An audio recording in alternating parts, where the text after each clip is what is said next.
আজকে আমরা আলোচনা করব অ্যাডভার্ব নিয়ে। আমরা আলোচনা করব, আমরা জানি যে ওয়ার্ড কোনো ভার্ব, অ্যাডভার্ব বা অ্যাডজেক্টিভকে অথবা কোনো একটা সেন্টেন্সকে মানে বিশেষায়িত করে তাকে বলা হয় অ্যাডভার্ব বলা হয়। সহজ বাংলা ভাষায় যে শুধু আমরা যদি এতটুকু খেয়াল রাখি তাহলে চলবে যে আমরা জানি যে একটা অ্যাডজেক্টিভ নাউন অথবা প্রোনাউন এই দুইটাকে শুধু বিশেষায়িত করে। অ্যাডজেক্টিভ শুধু নাউন এবং প্রোনাউনকে, আর অ্যাডভার্ব এই নাউন প্রোনাউন ছাড়া বাকি সবাইকে, অ্যাডভার্ব ভার্বকে বা অ্যাডভার্বকে নিজেকে অথবা অ্যাডজেক্টিভকে এরা বিশেষিত করে। শুধু নাউন প্রোনাউন ছাড়া বাকি সবাইকে মানে বিশেষিত করে অ্যাডভার্বে।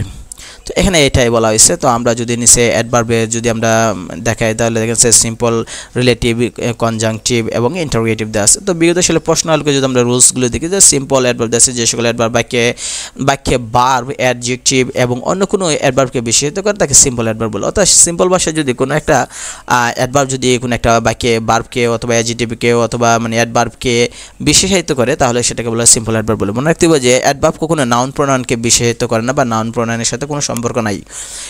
তো আমরা যদি খেয়াল করে দেখি যে এক নম্বর দেওয়া আছে যে মানে সিম্পল অ্যাডভার্বের সাত প্রকার দেওয়া আছে। এক নম্বর দেওয়া আছে যে অ্যাডভার্ব অফ টাইম দেওয়া আছে। যদি কোনো একটা মানে একটা শব্দে যদি টাইম মানে সময় উল্লেখ থাকে, মানে সময় নির্দেশ করে কোনো একটা শব্দ দ্বারা যদি আমরা বুঝি যে এখানে সময় বলতেছে, তাহলে আমরা সেটাকে বলবো যে অ্যাডভার্ব অফ টাইম, মানে এটা একটা অ্যাডভার্ব কিন্তু এটা অ্যাডভার্ব অফ টাইম বলবো। মানে এই যে প্রকারভেদের মধ্যে আমরা এই অ্যাডভার্ব অফ টাইম বলবো এটা।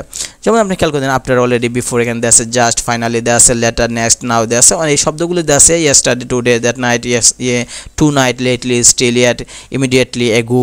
যে সকল শব্দ দ্বারা মানে সময় বোঝাইতেছে সেগুলো হচ্ছে কি অ্যাডভার্ব। আর কোন ধরনের অ্যাডভার্ব প্রকার যদি করি তাহলে সেটা হবে অ্যাডভার্ব অফ টাইম। এখানে একটা দেশে চ্যানেল উপরে দেশে যে ভার্বকে যদি ওয়ান দ্বারা প্রশ্ন করে তাহলে আমরা সময় পাবো। দুই নম্বর দেশে অ্যাডভার্ব অফ প্লেস। কোনো একটা শব্দ দ্বারা যদি মানে সময় না, যদি মনে করেন যে কোনো একটা অ্যাডভার্বের দ্বারা যদি কোনো একটা জায়গা মানে নির্দেশ করে, কোনো একটা স্থান নির্দেশ করে, তাহলে সেটাকে আমরা অ্যাডভার্ব বলবো, কিন্তু এটার নাম হবে অ্যাডভার্ব অফ প্লেস বলা হয়। অর্থাৎ পরীক্ষা হলে কিন্তু বলবে না যে এরকম যে নিচে কোনটা অ্যাডভার্ব অফ টাইম বা নিচে কোনটা অ্যাডভার্ব অফ প্লেস, এরকম প্রশ্ন আসে না। প্রশ্ন আসে নিচে একটা শব্দ দেওয়া থাকবে, বলবে এটা কোন পার্টস অফ স্পিচ, এটা কি নাউন, প্রোনাউন, অ্যাডজেক্টিভ, অ্যাডভার্ব কোনগুলোর মধ্যে পড়ে, তখন আমরা বলবো এরকম যে এই চিহ্ন দেখে। আর যদি এমন আসে যে বলে যদি একটা শব্দ দেওয়া যায় বলে এটা অ্যাডভার্বে কোন প্রকারভেদে পড়ে, তাহলে আমরা দেখবো যদি সময় বলে তাহলে আমরা এটা টাইম বলবো, আর যদি জায়গা বলে তাহলে আমরা প্লেস বলবো। যেমন আমরা এখানে খেয়াল করে দেখেন যে এখানে সবগুলো যে দেওয়া আছে সবগুলো anywhere, everywhere, downstairs, here, সবগুলো আপনার সময় মানে জায়গা নির্দেশ করতেছে। চ্যানেল উপরে ভার্বকে যদি ওয়্যার দ্বারা প্রশ্ন করি তাহলে আমরা পাবো। 3 নম্বর আছে অ্যাডভার্ব অফ ম্যানার। আপনি যদি খেয়াল করেন যে অ্যাডভার্ব ক্রিয়ার সঙ্গে ধরন নির্দেশ করে তাকে অ্যাডভার্ব অফ ম্যানার বলে। ম্যানার মানে কি ধরন, আপনি কোন স্টাইলে, এটা একটা ধরন, স্টাইল সোজা কথা একটা ধরন বলা হয়, মানে সিস্টেম একটা। যদি আমরা ক্লিয়ারলি বলি তাহলে আমরা ক্লিয়ারলি যদি আমরা দেখি তাহলে এখানে খেয়াল করে দেখেন যে এখানে যে শব্দগুলো দেওয়া আছে যে অ্যাবসোলিউটলি, ব্রেয়ারলি, কেয়ারফুলি, ডিয়ারিংলি, এগারলি, ইজিলি, এগুলো দেওয়া আছে, হার্ডলি, মোস্টলি, এগুলো এটা কোন ধরনের, মানে আমি একটা এক্সাম্পল দিয়ে আমি বুঝাই, আপনি এমনি বুঝেন। যে মনে করেন আমি বললাম যে হি রান ফাস্ট, মানে কি বললাম যে হি রান ফাস্ট, সে দ্রুত দৌড়ায়। তাহলে আপনি খেয়াল করেন যে আমি তার মানে দৌড়ানি স্টাইলটা বললাম যে কীরকম দৌড়ায়, সে দ্রুত দৌড়ায়। এই যে স্টাইলটা বললাম সেটাকে বলা হয় যে অ্যাডভার্ব অফ ম্যানার। অর্থাৎ আমি বললাম সে মানে ধীরে ধীরে হাঁটে, মানে হি ওয়াক্স স্লোলি। তাহলে আমরা যদি বলি যে হি ওয়াক্স স্লোলি তাহলে আমরা বুঝবো যে সে মানে কি ধীরে ধীরে হাঁটে। তাহলে এই যে তার হাঁটার স্টাইলটা বা ধরনটা বললাম যে কেমন করে হাঁটে, যে সে মানে এই আস্তে আস্তে হাঁটে, ওইটাকে বলা হয়। অর্থাৎ আমরা যে টাইম মানে সময়, প্লেস মানে জায়গা নির্দেশ করতেছে, কিন্তু ম্যানারটা নির্দেশ করতেছে কি, মানে কীরকমভাবে সে মানে চলাফেরা করে। যেমন আমরা বললাম যে কোনো একটা জিনিস কীভাবে হচ্ছে সেটা। যদি আমরা বলি যে সে কঠোর পরিশ্রম করে তাহলে তার ধরনটা কেমন, পরিশ্রমটা কেমন, সে কঠোর করতেছে সেটা আমরা বলতেছি, ওইটাকে আমরা বলা হয় কি। তো আমরা যদি চ্যানেল উপরে যে হাউ দ্বারা যদি প্রশ্ন করি তাহলে আমরা সহজে চিন্তা করবো। অ্যাডভার্ব অফ ফ্রিকোয়েন্সি যদি বলি, মানে কোনো একটা জিনিস মানে যে অ্যাডভার্ব দ্বারা ক্রিয়া কতক্ষণ পরপর ঘটে সেটাকে আমরা, অর্থাৎ অ্যাডভার্ব অফ ফ্রিকোয়েন্সি দ্বারা বোঝায় যে একটা জিনিস কতক্ষণ পরপর হচ্ছে। যেমন আপনার যদি আমরা বলি যে আমি প্রতিদিন বিদ্যালয়ে যাই, তাহলে এখানে প্রশ্নের দ্বারা বোঝাচ্ছে যে এভরিডে দ্বারা বোঝাচ্ছে যে আমরা প্রতিদিন যাচ্ছি। তো একইভাবে অ্যাডভার্ব অফ ফ্রিকোয়েন্সি আপনার যদি অলওয়েজ দেওয়া আছে, তারপর আপনার লেটার দেওয়া আছে, ওয়ান্স দেওয়া আছে, রেয়ারলি দেওয়া আছে, রেগুলারলি দেওয়া আছে। তাহলে আমি যদি এখানে খেয়াল করে দেখেন যে রেগুলারলি দেওয়া আছে যে I go to school regularly, যদি আমি বলি তাহলে আমার বোঝা যায় যে আমি যে স্কুলে যাই সেটা হচ্ছে রেগুলারলি, মানে কতক্ষণ পরপর, মানে কতদিন পরপর এটা বোঝাইতেছে।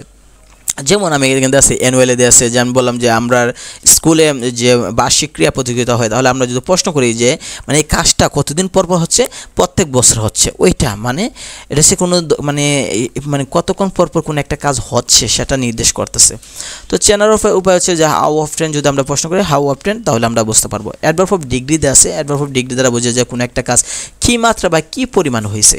অর্থাৎ এটা হচ্ছে কি আপনার কতটুক হয়েছে পরিমাণ, মানে আমি যদি বলি যে এই গ্লাসে অর্ধেকটা পানি আছে তাহলে এটা পরিমাণটা বা কতটুক এটা আমরা বলতেছি, এটাকে বলবো আমরা অ্যাডভার্ব অফ ডিগ্রি। অথবা আমি যদি বলি যে প্যাকেটে সামান্য খাবার আছে তাহলে খাবারটা কতটুকু আছে, সামান্য আছে, এই যে মাত্রাটা বা পরিমাণ বা কতটুকু আছে সেটা নির্দেশ করে এই সকল শব্দগুলো, যেমন almost, enough, fairly, highly, little, much, এই শব্দগুলো দ্বারা বোঝাই। তো আমরা চেনার উপায় আরেকটা দিচ্ছি যে হাউ মাচ, এটা আমরা ইউজ করতে পারি।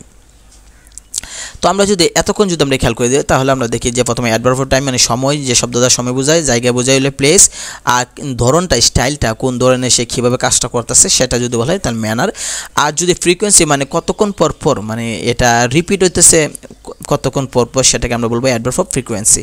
আর অ্যাডভার্ব অফ ডিগ্রি মানে সে কতটুকু আর বাকি রয়েছে, মানে কতটুকু রয়ে গেছে, কী মাত্রা আছে বা কী পরিমাণ রয়েছে বা কী পরিমাণ বোঝালে এটাকে বলা হয় অ্যাডভার্ব অফ ডিগ্রি বলা হয়।